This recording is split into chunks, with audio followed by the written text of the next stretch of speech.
প্রিয় ছাত্র জনতা, আমি সরকারের একটি অত্যন্ত গুরুত্বপূর্ণ পদে ছিলাম, অত্যন্ত দায়িত্বশীল একটি পদ।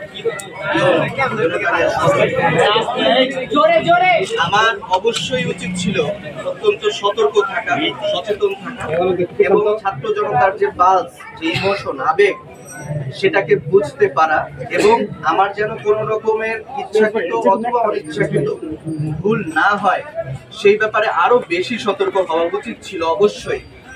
এবং আমি সেইখানে ব্যর্থ হয়েছি, কারণ আমার অতটুকু সতর্কতা ছিল।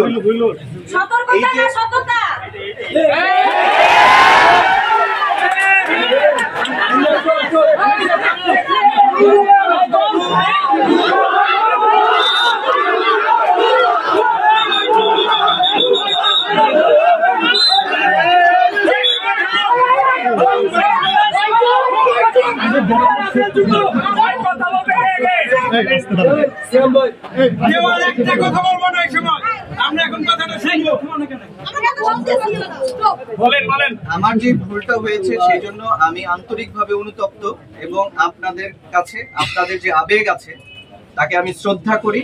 সেই আবেগের কারণে সেটা ইচ্ছাকৃত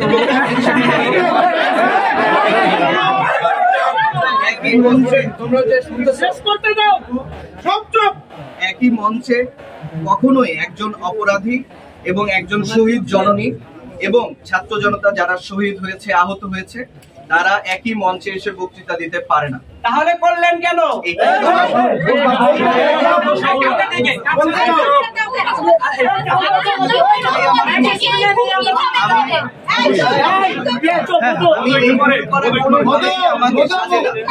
আমি এই ভুলটা করেছি, এই ভুল শুধু ভুল না, এটা আমার ব্যর্থতা, যার কারণে এই সরকার বা উপজেলা প্রশাসন, জেলা প্রশাসন যে অত্যন্ত চমৎকার ভাবে এই সরকার এবং ছাত্র জনতার সাথে কাজ করে যাচ্ছে, আমি কখনোই চাইবো না আমার কারণে কখনো আমার প্রশাসন, আমার সরকার বিতর্কিত হোক। এবং যে ভুল আমি করেছি সেই ভুলের জন্য আমি আন্তরিকভাবে অনুতপ্ত এবং আমি প্রথমে এখানে ব্যর্থতা, অনুতপ্ত এগুলো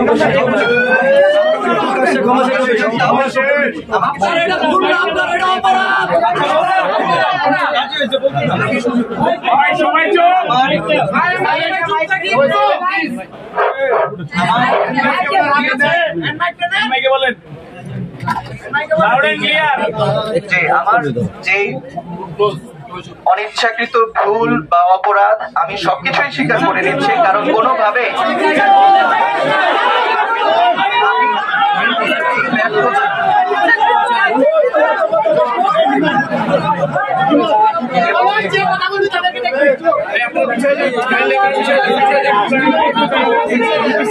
সারা বাংলাদেশের যে ছাত্র জনতা এবং শহীদ মারুফ সহ সকল শহীদের পরিবার, তাদের সবার কাছে আমি অনুতপ্ত, দুঃখিত এবং ক্ষমা প্রার্থী। আশা করি আপনারা আমাকে ক্ষমা করবেন। তবে একটা বিষয় বলি, আমার জেলা প্রশাসন, আমার জেলা প্রশাসক স্যার, আমার উপজেলা প্রশাসনে যে আমার সহকারী কমিশনার ভূমি সহ আমার যে অফিসার বৃন্দ ছিলেন, তাদের কোনো দায় নাই। আমি সকল দায় সম্পূর্ণভাবে ব্যক্তিগতভাবে আমি আমার কাঁধে নিলাম।